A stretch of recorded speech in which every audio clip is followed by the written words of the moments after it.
हमारे आज के मुअज़्ज़ज़ मेहमान मुक़र्रिर ख़ुसूसी मुहाफ़िज़ मसलके आला हज़रत अल्लामा मौलाना मुफ्ती सुल्तान रज़ा साहब क़िबला से मैं गुजारिश करूँगा कि हज़रत अपने पुरमग़्ज़ ईमान अफ़रोज़ ख़िताब से हम सामईन के क़ुलूब को मुनव्वर मुजल्ला फ़रमाएँ। आइए हज़रत की गुलपोशी के लिए मैं दावत सुखन दूँगा। इमाम भाई को तशरीफ़ लाएँ और हज़रत की गुलपोशी फ़रमाएँ। आइए हजरत का इस्तकबाल नाराए तकबीर और नाराए रिसालत से करते हैं। नाराए तकबीर, नाराए रिसालत, मसलके आला हजरत, इश्क मोहब्बत, इश्क मोहब्बत, इश्क मोहब्बत, इश्क मोहब्बत। जश्न ईद मिलादुन नबी हजरत अल्लामा मुफ्ती सुल्तान रज़ा साहब क़िबला। नाराए तकबीर, नाराए रिसालत।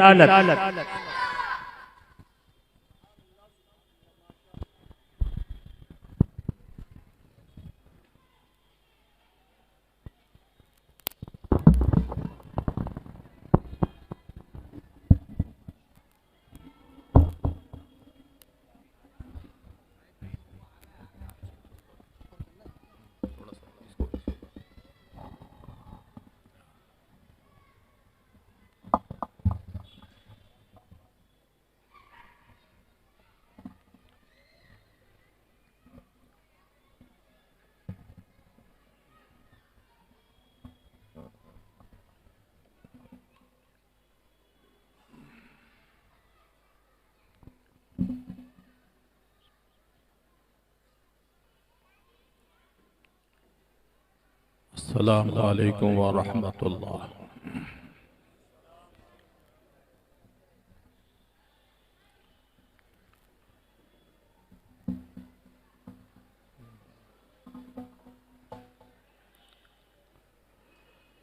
अल्हम्दुलिल्लाह वली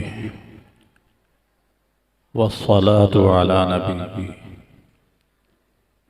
व अला आलिहि व अस्हाबिहिल मुतअद्दिबीन बिआदाबी। अम्मा बअदु फ़अऊज़ु बिल्लाहि मिनश शैतानिर रजीम।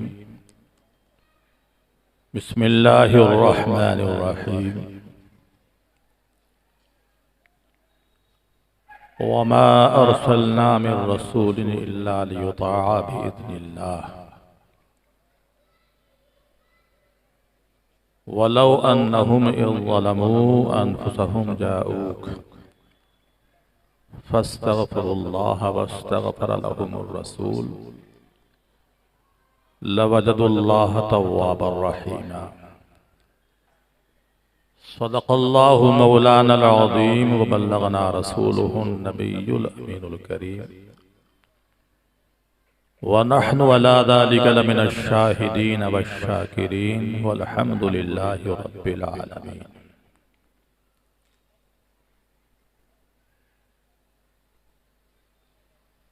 आज की ये मुबारक शब जिसमें हम सब हाजिर हैं, अल्लाह करीम की बारगाह में दुआ है कि रब्बे करीम अपने महबूब करीम सल्लल्लाहु अलैहि वसल्लम के सदक़ा व तुफ़ैल हम सब की हाज़िरी को कबूल फरमाए और इस माह की मुबारक बरकतों से और रहमतों से, सआदतों से हर सुन्नी मुसलमान को माला माल फरमाए। चंद दिनों से आप इस मजलिस में हाजिर हो रहे हैं और आज मैं आपके रूबरू हाजिर हूं इस गुजारिश के साथ कि पुरसुकून माहौल में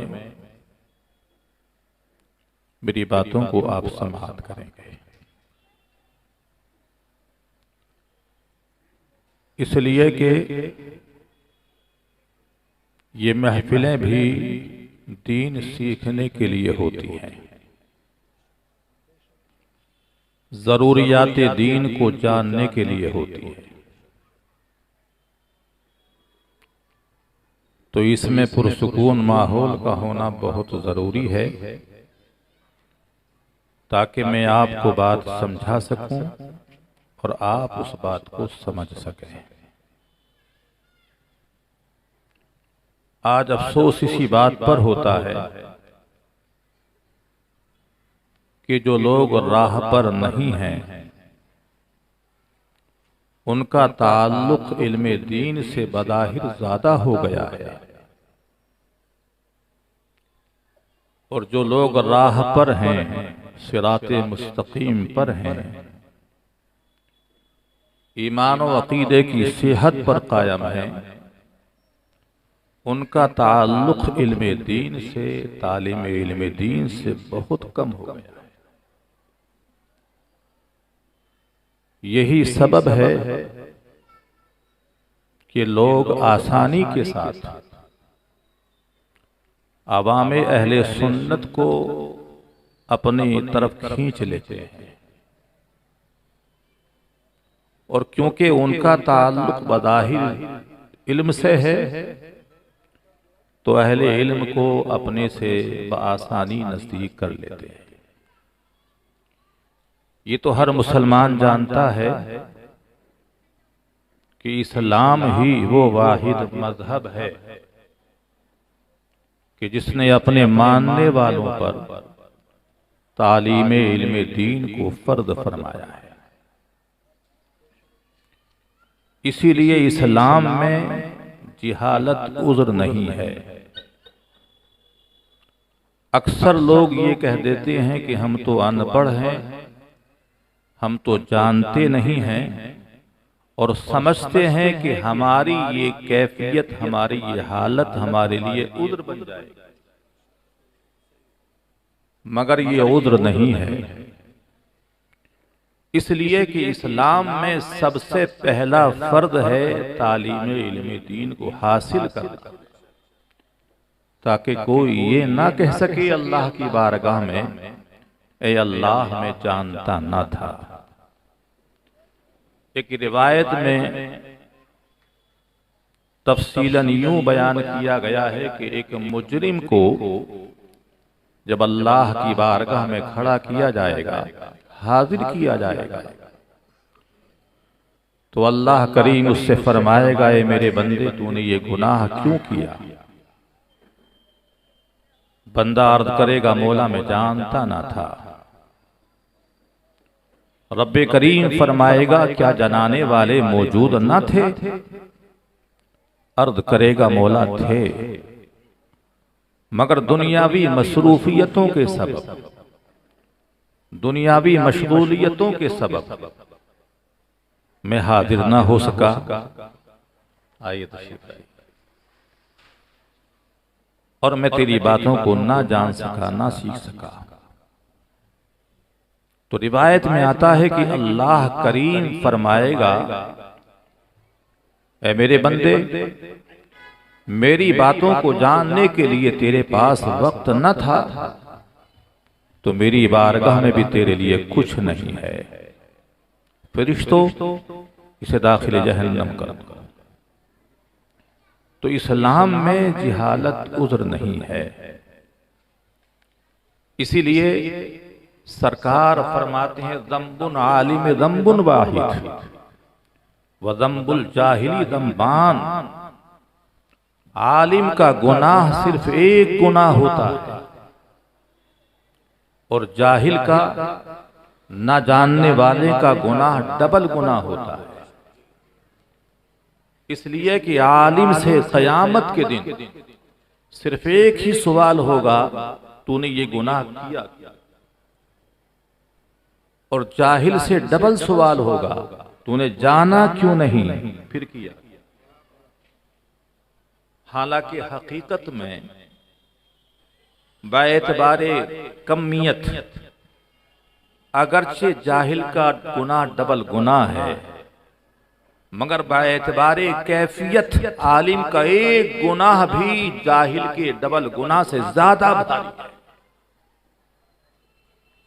इसलिए मैं आपसे यही गुजारिश करूंगा कि इन महफिलों में शिरकत किया करें, तो दिलो दिमाग की हाजिरी के साथ तवज्जो के साथ और कोशिश किया करें दीन की जो भी जरूरी बातें मालूम हो, उसूलियात दीन मालूम हो, उन्हें दिलो दिमाग की तिजोरी में महफूज रखें और फिर अल्लाह की बारगाह से तौफीक अमल तलब करें।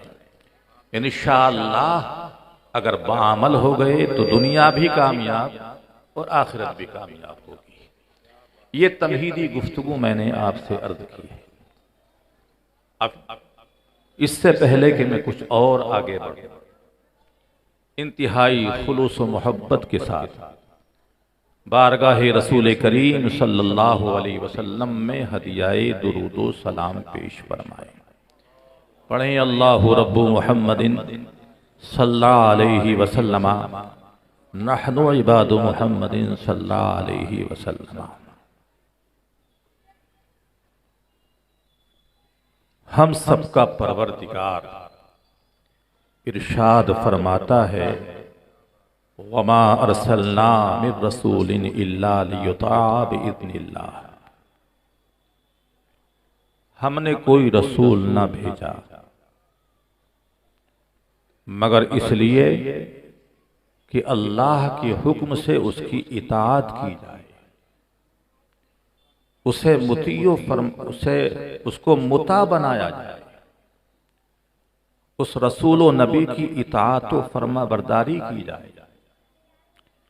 तो हर मुसलमान पर, हम सब पर लाजिम है कि हम हर हाल में रसूल करीम सल्लल्लाहु अलैहि वसल्लम की इताअत को मुकद्दम रखें। आज कौम मुस्लिम का जो खराब हाल है, उसकी बुनियादी वजह यही है कि हमने अल्लाह की इताअत से, मुस्तफ़ा जाने करीम सल्लल्लाहु अलैहि वसल्लम की फरमाबरदारी से हम काहिलो गाफिल हो गए हैं और हम अपने नफ्स की पैरवी के, हम अपनी मिजाजों की पैरवी के, हम अपनी ख्वाहिशों की पैरवी के बहुत ज्यादा दिलदादा हो गए हैं। हालांकि अल्लाह करीम ने हम सबकी तख्लीक इसलिए नहीं फरमाई कि हम अपनी तबीयतों पर अमल करें, हम अपने मिजाजों पर अमल करें, हम अपनी ख्वाहिशात पर अमल करें। क्या हम सबकी तख्लीक अल्लाह ने इसलिए फरमाई है? मेरी बात आप समझ रहे हैं या नहीं? इशारे से ये अंदाजा मुझे होना चाहिए कि मेरी बात को आप समझ रहे हैं। तो अल्लाह करीम ने हम सबकी तख्लीक इसलिए नहीं फरमाई कि हम अपनी तबीयत पर, हम अपने मिजाज पर, हम अपनी ख्वाहिशात पर अमल करें। हालांकि फलासिफा का एक गिरोह है जिसने तबीयतों के ताल्लुक से बड़ी तफसीलात बयान की है और उसका कहना यह है कि हर चीज की एक तबीयत है, हर चीज का एक मिजाज है, हर चीज की एक तबीयत है। मगर फलासिफा की इन बकवासों का रद्द सबसे पहले तो इमाम राज़ी ने फरमाया और फिर सबसे आदीम रद्द हम सुन्नियों के इमाम आला हजरत ने फरमाया और बादाबता इस बात को साबित किया है कि इस्लामी नुक्ताए नजर से कायनात की किसी भी चीज का अपना कोई मिजाज नहीं है, अपनी कोई तबीयत नहीं है, अपनी कोई ख्वाहिश नहीं है, बल्कि अल्लाह करीम ने हम सबकी तख्लीक इसलिए फरमाई कि हम उसकी मशीयत पर अमल करें, उसके हुक्म इरशादात पर अमल करें, उसके नबी की लाई हुई शरीयत की हर उसूल, हर कानून पर अमल करें। और रसूलों के भेजने का मकसद ही है, जिस रसूल की आमद का हम जश्न मना रहे हैं, जिस रसूल की आमद पर हम ये चिरागा किए हुए हैं, हम जश्न जुलूस भी मुनक़िद करेंगे इंशाअल्लाह। तो उस रसूल की आमद का मकसद ही ये है कि हम उन्हें अपना मुता बनाए, हम उनके मुती बने, हम उनकी इताअत और फरमाबरदारी करें। इसीलिए आज की गुफ्तगू का कुछ तफसीलात इसी बात पर मुश्तमिल होगी। क्या पैगाम दिया है मजहब इस्लाम ने इस मुबारक महीने की में जिस जात की रहमत का हम जिक्र करते हैं, उन्होंने हमें कितना दिया, हमने कितना अपने पास रखा और कितना हमने उसे खो दिया है, कितने हम काहिलो गाफिल हो गए हैं। तो मैं ये अर्ज कर रहा था कि इस्लामी नुक्ताए नजर से कायनात की किसी भी चीज का अपना कोई मिजाज नहीं है, अपनी कोई तबीयत नहीं है। मैं इस बात को समझाने के लिए एक दो मिसाल आपके दहन के हवाले कर दूं ताकि बात बआसानी आपके दहन तक पहुंच जाए। ये जमीन है जिस पर हम शब रोज गुजारते हैं। कभी गौर किया इस जमीन पर आपने? मैं आपको फिक्र देता हूं, अगर अल्लाह इस जमीन को मिसले दलदल बना देता, मकान तामीर कर पाते हम लोग, गाड़ियां दौड़ा पाते इस जमीन पर हम लोग, पानी और चल पाते बआसानी इस जमीन पर हम लोग, या अगर अल्लाह इस जमीन को मिसले पत्थर बना देता तो हम काश्त नहीं कर पाते, बआसानी इसके सीने से पानी नहीं निकाल पाते, अपनी जरूरतों को हम पूरा नहीं कर पाते। ये तो अल्लाह का खास फजलो करम है। इस जमीन की हमें जितना सख्ती की जरूरत थी, अल्लाह ने उतना सख्त बना दिया, और जितना इस जमीन की हमारे लिए नरमी की जरूरत थी, अल्लाह ने इस जमीन को हमारे लिए उतना नरम बना दिया है। अब इस जमीन का हाल क्या है? इस जमीन का हाल यह है कि इस जमीन के सीने में आप शेर जैसे खूंखार दरिंदे को दफना दो तो ये जमीन चंद दिनों में या चंद हफ्तों में उसके पोस्त को, उसके गोश्त को, उसकी हड्डियों तक को हजम कर जाती है और उसका नामो निशान मिटा देती है।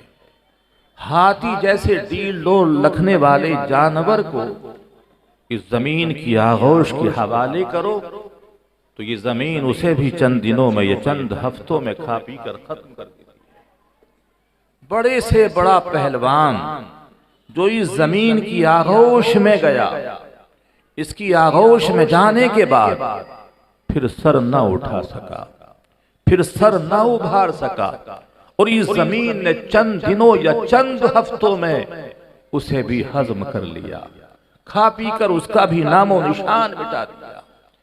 एक जानिब तो जमीन का हाल ये है, और दूसरी जानिब इसी जमीन का हाल ये है कि जब इस जमीन के सीने में अनाज के नरमो नाजुक दानों को डाला जाता है तो ये जमीन उन दानों को हजम नहीं कर पाती, खत्म नहीं कर पाती, बल्कि परवान चढ़ाती है। यहां तक कि अनाज के वो नरमो नाजुक दाने नरमो नाजुक तने की शक्ल इख्तियार करते हैं और इसी जमीन के सीने को चीरते हुए बाहर जाहिर हो जाते हैं।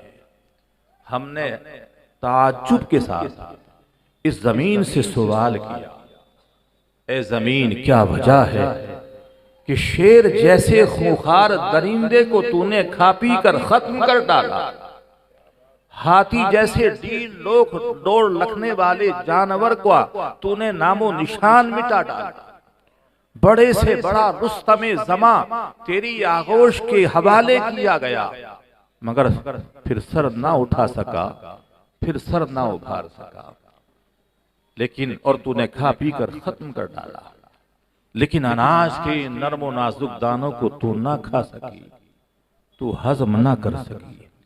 ए जमीन बता, क्या अनाज के ये नरमो नाजुक दाने शेर जैसे खूंखार दरिंदे से ज्यादा है बतनाक थे, या हाथी जैसे अतीमुल जुस्सा डील डोल रखने वाले जानवर से ज्यादा डील डोल रखने वाले थे, या रुस्तमे जमा से ज्यादा ताकतवर और पहलवान थे?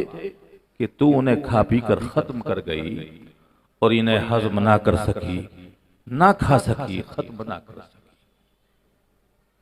हमारे पूछने पर ये जमीन अगरचे ज़बाने काल से जवाब ना दे, मगर ज़बाने हाल से जवाब देती है। और क्या जवाब देती है? इंसान याद रख, अपना कोई भी काम अपनी तबीयत के एतबार से नहीं होता, बल्कि अल्लाह की मशीयत के एतबार से। अल्लाह की मशीयत जिन चीजों के ताल्लुक से खा पी कर खत्म कर देने की थी, हमने उन चीजों को खा पी कर खत्म कर दिया। अल्लाह की मशीयत जिन चीजों के ताल्लुक से परवान चढ़ाने की थी, हमने उन चीजों को परवान चढ़ा दिया। ये तो तेरा काम है कि तू अल्लाह की मशीयत को नहीं, अपनी तबीयत को देखता। ये तो तेरा काम है कि तू अपने मिजाज को देखता है, हुक्म परवरदिगार को नहीं देखता। ये तो तेरा काम है कि तू ख्वाहिशात की गुलामी करता है, मुस्तफा जाने की गुलामी से काहिलो का गाफिल हो जाता। तो गोया कि जमीन ने हमें ये बता दिया कि अगरचे हमारा काम कुछ चीजों को खा पी कर खत्म कर देना है, कुछ चीजों को परवान चढ़ाना है, मगर अपने मिजाज के एतबार से नहीं, अपनी तबीयत के एतबार से नहीं, बल्कि अल्लाह की मशीयत के एतबार से, परवरदिगार के हुक्म के एतबार से, उसके इरशादात के एतबार से। मालूम ये हुआ कि जमीन का अपना कोई मिजाज ही नहीं है। जमीन वही करती है जो उसके लिए परवरदिगार का हुक्म होता है, जो रब की मशीयत होती है, जो इरशाद रब्बुल आलमीन होता है। मगर ये हजरत इंसान है बस, जो अपनी तबीयत को देखता है, अल्लाह की मशीयत को नहीं। जो अपनी तबीयत को देखता है, हुक्म शरीयत को नहीं। जो अपने मिजाज को देखता है, हुक्म परवरदिगार को नहीं। जो अपनी ख्वाहिशात की गुलामी करता है, मुस्तफ़ा जाने करीम सल्लल्लाहु अलैहि वसल्लम की लाई हुई शरीयत के उसूल व क़वानीन की नहीं। बात समझ में आ रही है? अल्लाह ने कायनात की किसी भी चीज को, कायनात की किसी भी कोई भी चीज अपनी तबीयत के एतबार से, अपनी मशीयत के एतबार से कोई अमल नहीं करती, बल्कि अल्लाह की मशीयत उसके हुक्म के एतबार से करती है। एक मिसाल आप समझ गए, एक मिसाल और भी अर्ज कर दूं। ईद कुर्बान के मौके, बल्कि हर मुसलमान के घर में आज चाकू और छुरियां होती हैं। चाकू और छुरी का काम क्या है? काटना। काटना है ना। एक चीज को दो हिस्सों में बांट देना, दो टुकड़ों में तब्दील कर देना, यही चाकुओं का, छुरियों का काम हुआ करता है। मगर तारीख मिना के हवाले से जब हम इसी छुरी को देखते हैं, पढ़ते हैं, तो इसी छुरी का इस्तेमाल अल्लाह के खलील हजरत इब्राहीम अलैहिस्सलाम ने अपने बेटे इस्माइल अलैहिस्सलाम के नाजुक गले पर किया था, हुल्कूम पर चलाया था, तो ये छुरी ना काट सकी थी। काटना तो दूर की बात, खराश भी पैदा ना कर सकी थी। कोई ये ना सोचे कि मुमकिन है कि वो छुरी कुटल रही हो, कुंद रही हो, उसकी धार खत्म हो गई हो। रिवायतों में आता है कि उसी छुरी को हजरत इब्राहीम अलैहिस्सलाम ने जब देखा कि बेटे के नाजुक गले को नहीं काट पा रही है, तो हटाकर एक पत्थर पर रखा, पत्थर को दो टुकड़ों में तब्दील कर दिया। पत्थर पाश पाश हो गया छुरी के रखने से। हजरत इब्राहीम अलैहिस्सलाम को भी ताज्जुब हुआ था। आपने अज़राहे ताज्जुब फरमाया था, ए छुरी, क्या वजह है कि तू मेरे बेटे इस्माइल के नाजुक गले को नहीं काट पा रही है, और जब मैं तुझे पत्थर पर रखता हूं तो पत्थर को दो टुकड़ों में तब्दील कर देती है, दो हिस्सों में बांट देती है। ए छुरी, बता क्या मेरे बेटे इस्माइल अलैहिस्सलाम का नाजुक गला इस पत्थर से ज्यादा सख्त है कि तू पत्थर को काट देती है और मेरे बेटे के नाजुक गले को नहीं काट पाती? ये सवाल किया था हजरत इब्राहिम अलैहिस्सलाम ने उस छुरी से, तो छुरी ने जवाबन अर्ज किया था, ए अल्लाह के खलील इब्राहिम अलैहिस्सलाम, आप खुद ही फैसला फरमा दीजिए। एक जानिब तो आप हैं जो मुझसे कहते हैं ए छुरी काट, और दूसरी जानिब मेरा और आपका परवरदिगार है जो मुझे 70 मर्तबा मना फरमा देता है ए छुरी हरगिज ना काट। अब आप ही फैसला फरमाइए, मैं आपके हुक्म को मानूं या परवरदिगार के हुक्म को मानूं? तो अगरचे छुरी का काम काटना है, एक चीज को 2 हिस्सों में बांट देना है, मगर अपने मिजाज के एतबार से नहीं, अपनी तबीयत के एतबार से नहीं, बल्कि अल्लाह की मशीयत के एतबार से, हुक्म परवरदिगार के एतबार से, इरशाद रब्बुल आलमीन के एतबार से। गोया के छुरी भी हम सबको ये पैगाम दे रही है, ए इंसान, अगरचे मेरा काम काटना है, एक चीज को 2 हिस्सों में बांट देना है, मगर अपने मिजाजो तबीयत के एतबार से नहीं, अल्लाह की मशीयत के एतबार से। ये तो तेरा काम है जो अपनी तबीयत को देखता है, अल्लाह की मशीयत को नहीं देखता। ये तो